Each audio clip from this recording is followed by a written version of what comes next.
how he recovers, consecutive days, things like that. You go into that a little unsure until you see how he bounces. Yeah, no question. Because ultimately, I want to protect him and make sure he's in a good spot. So, we'll see day to day just where he's at and how it's going. Do you think going in, like if he comes in and faces a few batters, you might have him a day after that, or is it too early to say? Yeah, probably too early to say. And we get Jake right across the aisle. Aaron, obviously you come from a long line of baseball men, and your father and your grandfather both played in the big leagues. As you start out managing your first World Series, are there any lessons or moments that you look back on that maybe you're leaning on as you enter this? I don't think there's anything specific, no. But I think, I'm a product of my life experience in this game. So I think you're constantly, in the moment when you're making decisions or making different calls, like the experience you have all plays a factor in that. But I don't think there's anything specific I'm saying, I remember this and, Go one row ahead to Kyle. Aaron, you guys integrated a lot of new players into the clubhouse this year. It was, Juan, Alex, Trent before the year, some of the guys from the minors during the year, Jazz at the trade deadline. How did you see the dynamic kind of just evolve over the year within the clubhouse to get to this point with these guys?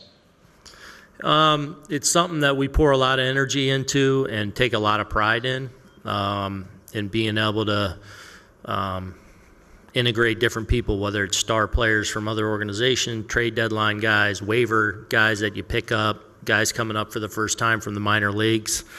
Our room does a great job of making those guys feel comfortable. And, I think it's a credit to our leadership group and our captain, Judgy, and,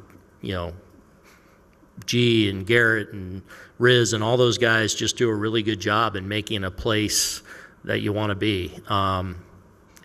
It's probably as good as I've seen this year. It's a really tight group, but it's a credit to them and kind of the environment we work to create starting day one in spring training.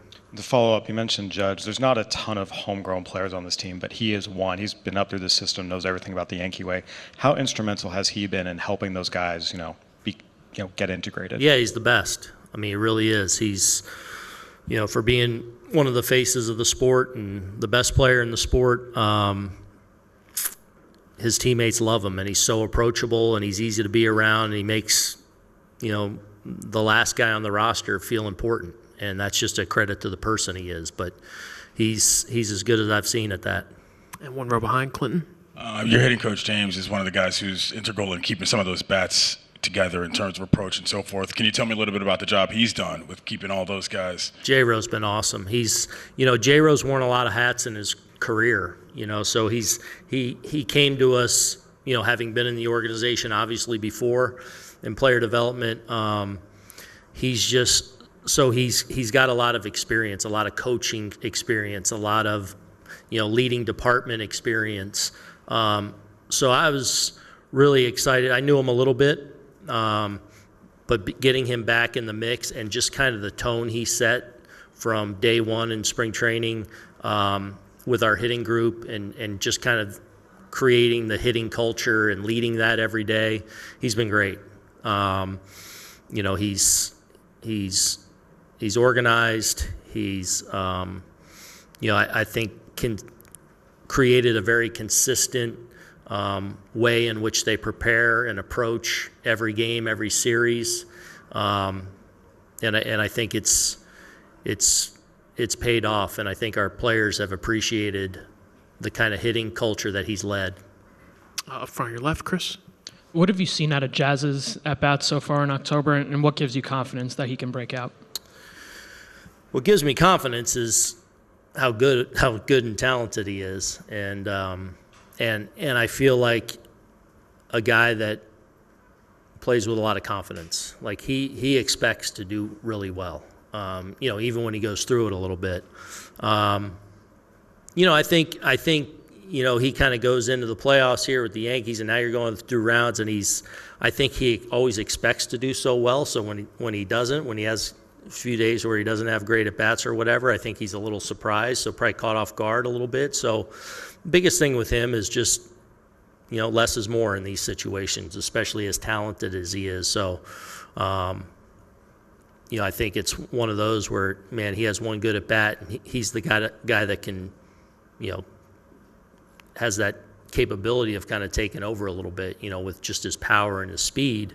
But right now, just want him to kind of think less is more, kind of focus pitch to pitch, having a good at bat, and not worried about, taking over the game, so to speak.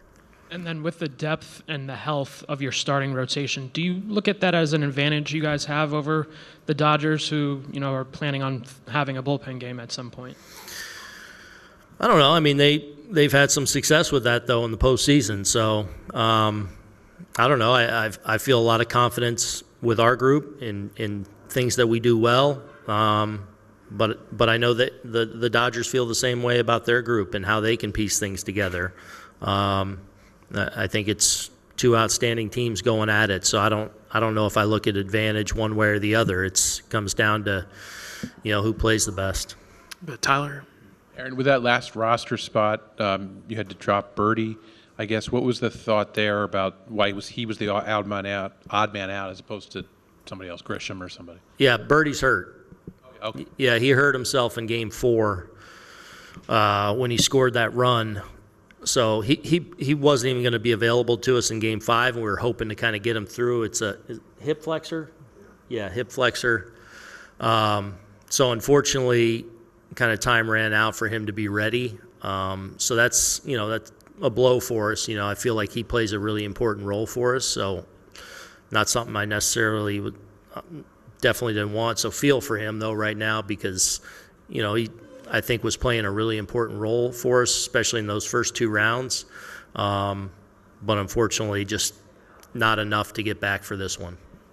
The great Scott Miller on your left. Aaron, going into managing your first World Series, obviously it's all about winning. You have a lot on your plate. As you're going through, are there any things you're telling yourself, like, advice to yourself, hey, slow things down along that realm? And if so, how's that all going? It's going all right. I got my family here, and try and enjoy it with our team, and understanding what an important time of year this is for all of us. Try and enjoy that journey a little bit. Exciting getting to have, for a lot of us, not just me, but the rest of the staff and the rest of the players having their family part of this, makes it all the more meaningful. As far as slowing it down, yeah, you try to do that all day,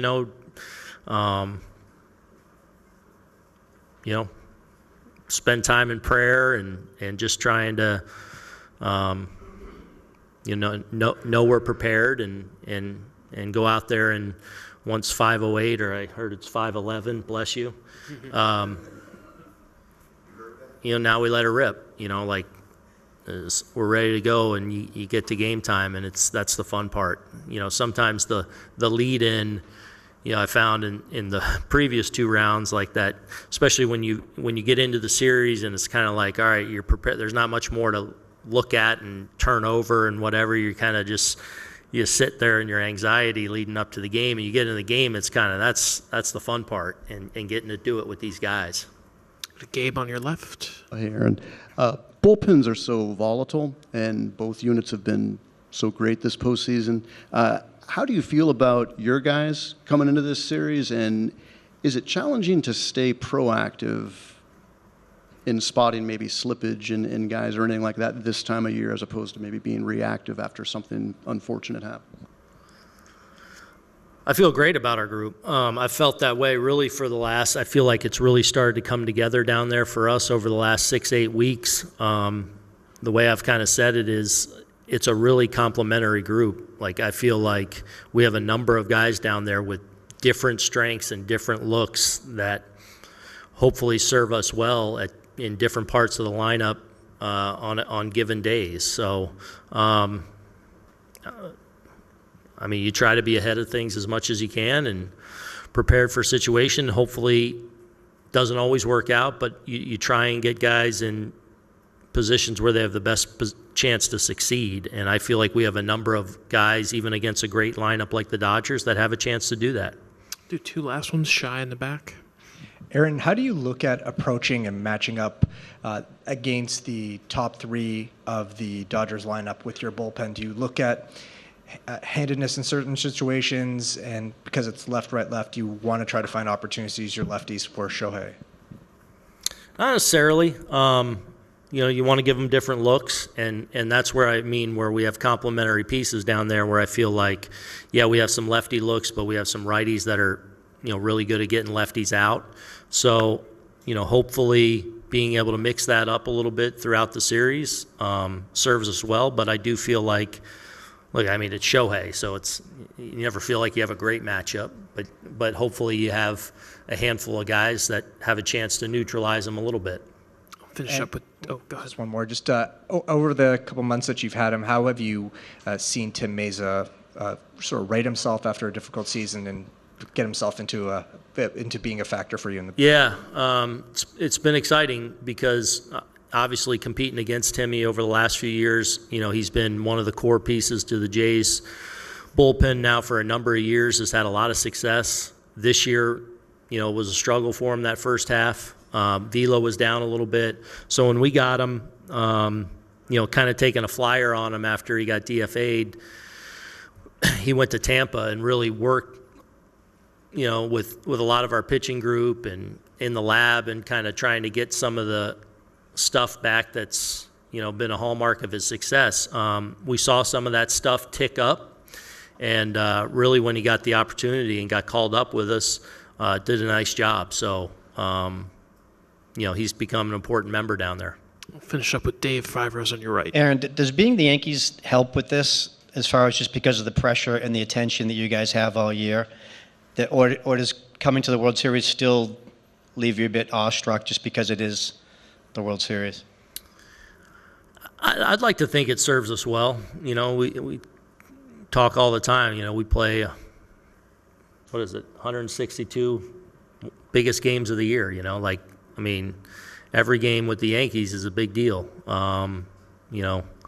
So hopefully that serves us well this time of year, and hopefully that serves us well going into the World Series where guys are used to having a lot of attention, a lot of eyes, a lot of noise around them. So I'd like to think that, serves us well. All right, Aaron, thanks so much. Appreciate it.